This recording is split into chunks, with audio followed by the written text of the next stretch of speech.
Hello, I am Yashvi. आप मुझे दोस्त बुला सकते हो, बहन बुला सकते हो, मेंटर बुला सकते हो। बेसिकली जो आज की वीडियो है वो इस पे बेस्ड है कि एनसीईआरटी इसको हम कैसे इफ़ेक्टिवली पढ़ें ताकि वो हमको मेमोराइज रहे और लॉन्ग टर्म के लिए हमारी मेमोरी में सेव हो जाए।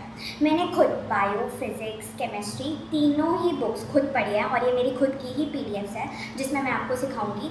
और एंड तक वीडियो ज़रूर देखना क्योंकि हर एक लाइन जो भी एनसीईआरटी में मेंशन है बहुत ही ज़्यादा इंपॉर्टेंट है। मेरे केमिस्ट्री में 95 आए थे और इस बार मतलब 2024 का जो केमिस्ट्री का बोर्ड का पेपर था पूरा बुक से था, कुछ बुक से बाहर नहीं था। अगर तुम बुक पढ़ के गए ना तो तुमको 90 अबव लाने से तो कोई रोक ही नहीं सकता। मतलब इतना ज़्यादा इंपॉर्टेंट है और हर एक लाइन नीट के बोर्ड, नीट में बायोलॉजी में डायग्राम उठा के दे दिया एनसीईआरटी से। बताओ इससे ज़्यादा और क्या हो सकता है। तो मतलब इतनी ज़्यादा इंपॉर्टेंट है कि पढ़ना, मतलब उसको पढ़ के जाना तो जाना ही है, उसको पढ़े बिना तो हम कोई भी पेपर नहीं दे सकते। तो मैं तीनों ही बायो, केमिस्ट्री, फिजिक्स तीनों के बारे में बताऊंगी कि उनको किस किस मैनर में पढ़ना चाहिए और वीडियो एंड तक ज़रूर से देखना। फिजिक्स तो बहुत ही ज़्यादा इंपॉर्टेंट है। तो लेट्स स्टार्ट। अभी हम बायोलॉजी से स्टार्ट कर रहे हैं, उनको यहाँ पूरा लिखा है तो हम यहाँ पे इसको समराइज़ कर सकते हैं कि पहले एल्वेलाई में गया, फिर उसके बाद टिब्यूल में गया, फिर डक्ट आई, फिर तो मतलब ये छोटे छोटे खुद के माइंडसेट में घुसाने के लिए। भाई ये इतनी सारी जगह जो यहाँ पे दी हुई है ये वेस्ट ही तो है। किसने दी है हमको? इसने ही तो दिया है कि हम उसका यूटिलाइज़ करें, अच्छे से उसको यूज़ करें। तो इसको यूटिलाइज़ करो ना, तुम्हारी बुक है, तुमने खरीदी है, तो अगर तुम इसको यूटिलाइज़ नहीं करोगे तो कैसे काम बनेगा। FSH LH है, छोटा सा टॉपिक है, सबको पता है कि FSH कहाँ पे एक्ट करता है, LH कहाँ पे एक्ट करता है, बट तुम्हें लिखना है बस कि FSH act on Sertoli cell, फिर उसके फैक्टर वो किस में हेल्प करता है, स्पर्मियोजेनेसिस में। तो तुम अगर ये लिख लोगे ना तो अलग से स्पेसिफाई हो जाएगा और तुम्हें रिमेंबर करने में बहुत ज़्यादा हेल्पफुल होगा। ये बहुत ज़्यादा इफेक्टिव होता है, ट्रस्ट मी। मैं जब अपने पेपर दे रही थी तो एक ऐसा क्वेश्चन आ गया था, तो अच्छा वो मैंने जो साइड में लिखा था, तो ऐसे ऐसे कुछ कुछ पॉइंट्स हैं जो तुमको मेमोराइज हो जाएंगे और तुमको याद रहेंगे कि हाँ तुमने वहाँ साइड में लिखे थे। क्योंकि अब इतना बड़ा ये पैराग्राफ है, बोर हो जाओगे पढ़ते पढ़ते। तो अंडरलाइन करो, अंडरलाइन नहीं करना साथ में लिखो। क्या शर्म है, तुम्हारी बुक है, तुमने खरीदी, कुछ भी करो उसका। तो ये बहुत मस्त होता है लिखना। डायग्राम्स है, डायग्राम को बहुत अच्छे से करके जाना है, सारा ये लेबलिंग रट के जानी है कि मतलब इसमें से आगे तो ये गलत नहीं होना चाहिए। अब जो फीमेल है उसका ये जो प्रोसेस है बहुत ज़्यादा कॉम्प्लिकेटेड होता है क्योंकि ये एम्ब्रियो में ही स्टार्ट हो जाता है।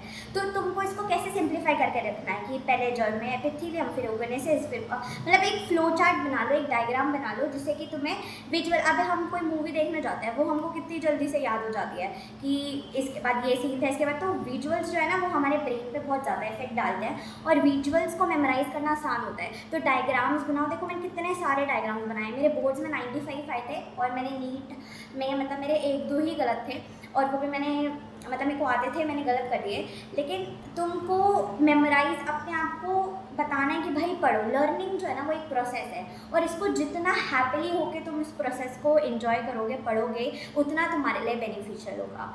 और मतलब कोई भी डिफ़िकल्टी आए ना तो उसको ये डिस्करेज नहीं होना, उसको एक चैलेंज की तरह लेना है। और हर एक चैलेंज जो होता है ना वो अपॉर्चुनिटी होता है कि तुम लर्न करो, उससे ग्रो करो और आगे बढ़ो, ओवरकम मोस्ट फियर्स और करके दिखाओ कि भाई हाँ हम भी कुछ कर सकते हैं। अब जैसे ये ब्रीदिंग चैप्टर है, अब ब्रीदिंग चैप्टर में रेस्पिरेशन और ब्रीदिंग में ना बच्चे बहुत कन्फ्यूजन की रेस्पिरेशन उसमें डिफरेंस क्या है। तो वहीं पे लिखो ना, ब्रीदिंग है, ब्रीदिंग का छोटे से लिख लो, फिर उसके बाद वहीं पे लिख दो कि रेस्पिरेशन क्या होता है। तो तुम ना बहुत क्लियर हो जाओगे। अब ये पूरा चैप्टर है, इस पूरे चैप्टर में हमको इन्वर्टिब्रेट्स सबके बारे में अलग अलग चीज़ें बताई हुई हैं कि कौन क्या यूज़ करता है। तो ऊपर ये लिख लो कि फ्रॉग ये यूज़ करता है, एक्वेटिक आर्थ्रोपोड्स ये यूज़ करते हैं। क्या लेना है, बस एक पेंसिल और एक पेन।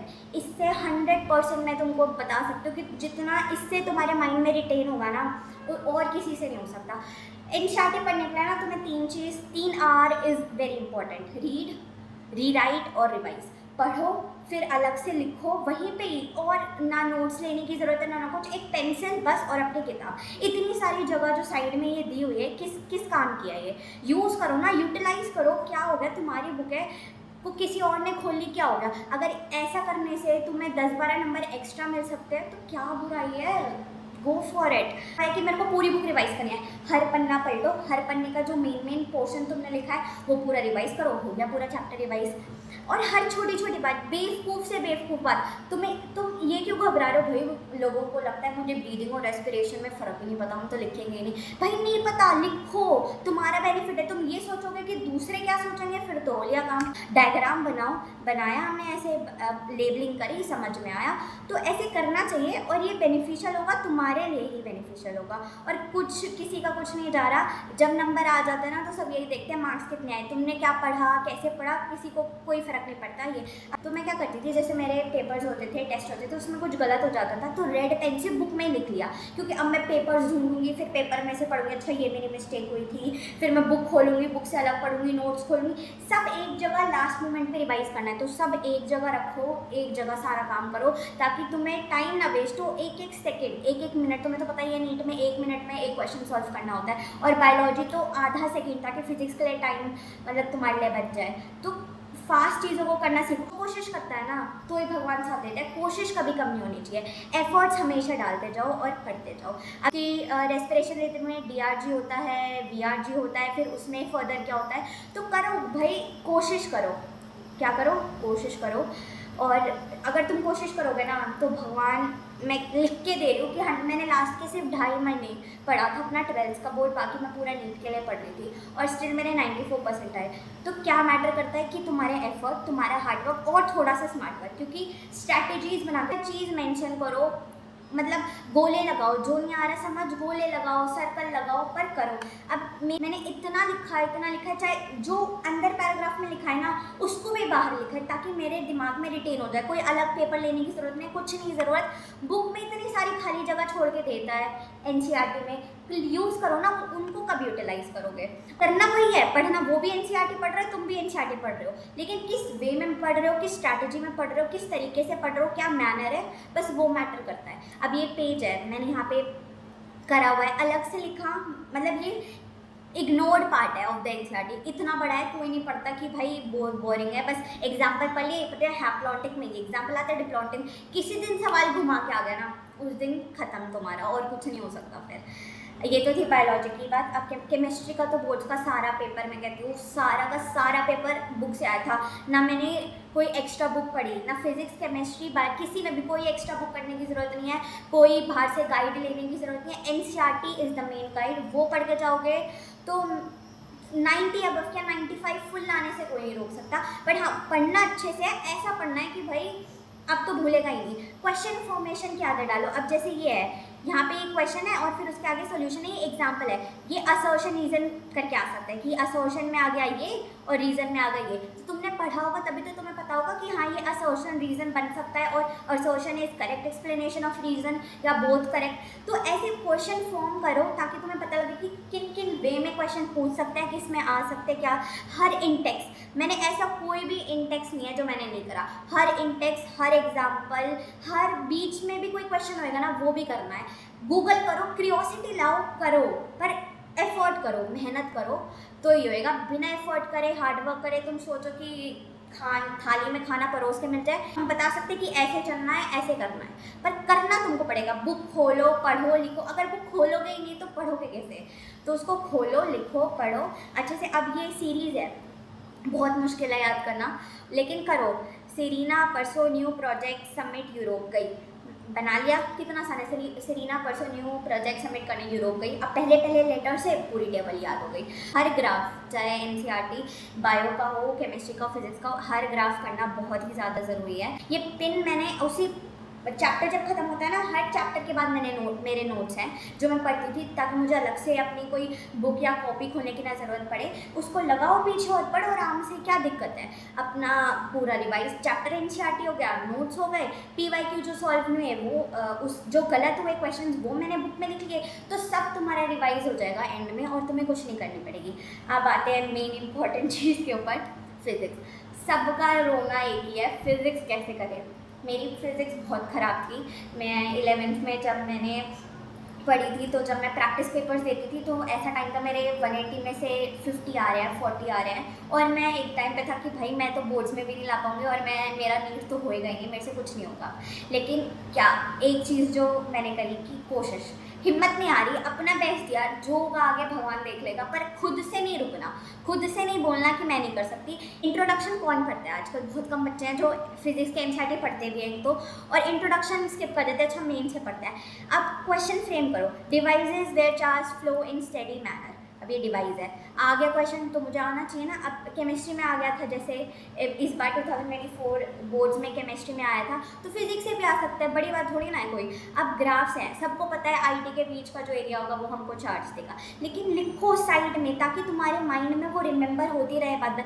अब पुस्तक पे धूल लग गई तो छुटानी तो पड़ेगी ना, तो उसको बार बार लिखो ताकि तुम्हें बार बार रिमाइंड हो, रिवाइज हो, तुम अच्छे से उसे पढ़ो। हर एक एग्जाम्पल क्वेश्चन पढ़ो, एग्जाम्पल मत देखो, खुद सॉल्व करो, आंसर मैच कर गया आगे बढ़ो, नहीं मैच करा देखो कि क्या मिस्टेक करी। ऐसा हो सकता है तुम्हारा करने का तरीका अलग हो और बुक के करने का तरीका अलग हो, पर एक बार आंसर चेक हो गया तो देखो कि तुमने क्या डिफरेंट करा है, उसने क्या डिफरेंट करा है, तुमने क्या डिफरेंट करा है। तो उससे तुम्हें दो पर्सपेक्टिव से चीज़ों को देखने का नज़रिया मिलेगा। और बहुत ज़्यादा ज़रूरी है फिजिक्स में एग्जाम्पल्स करने, हर इंडेक्स क्वेश्चन, हर एनसीईआरटी का क्वेश्चन करना ज़रूरी है। चाहे नीट देने जा रहे हो चाहे बोर्ड देने आ रहे हो, सेम क्वेश्चन उठाया एग्जाम्पल का पूछ लेते हैं दोनों में।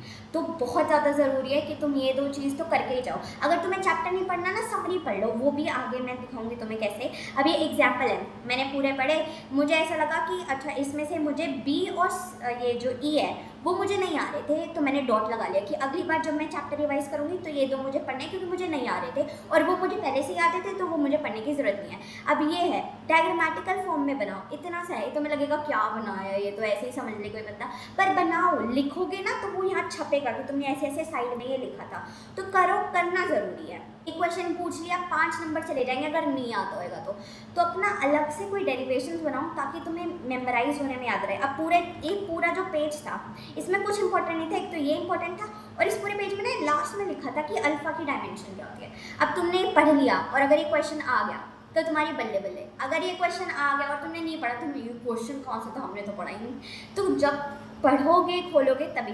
ग्राफ सारे इंपॉर्टेंट है, पहले ही बोला मैंने, करके जाना। तो मैं अपने नोट्स टेक्स्ट सब कुछ बताऊंगी कैसे करना है, तुम्हें प्रोवाइड भी करूंगी, पर तुम खुद से अगर करोगे ना तो वो तुम्हारे लिए और ज़्यादा बेनिफिशियल रहेगा। अब ये है, मैंने सॉल्व करा यहाँ पे क्वेश्चन, मेरे से सॉल्व हो गया, मैं आगे चली गई। अब ऊपर ये वाला जो था 3.4 मेरे से नहीं हुआ था पहली बारी में सॉल्व, तो मैंने डॉट लगा दिया कि जब मैं दोबारा रिवाइज करूँगी तो पूरे अच्छे से करूँगी।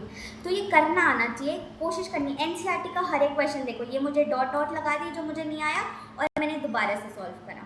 तो पेपर करना हंसी खेल की बात नहीं है, बहुत मेहनत करनी पड़ती है। सेमीकंडक्टर्स में ही स्टार्टिंग का पेज है और यहाँ पे डिफरेंशिएशन बता रखा है कि सेमीकंडक्टर्स कितने टाइप के होते हैं, उसके क्या क्या एग्जाम्पल है, पूरा ऐसे लिखा हुआ है। देखो पैराग्राफ पढ़ना बहुत मोनोटोनस होता है, पॉइंट्स में हो तो बंदा आसानी से समझ लेता है। तो ये पढ़ो और ऐसे अपना बनाओ, डिफरेंशिएशन बनाओ कि तुम भाई अच्छे से कर पाओ।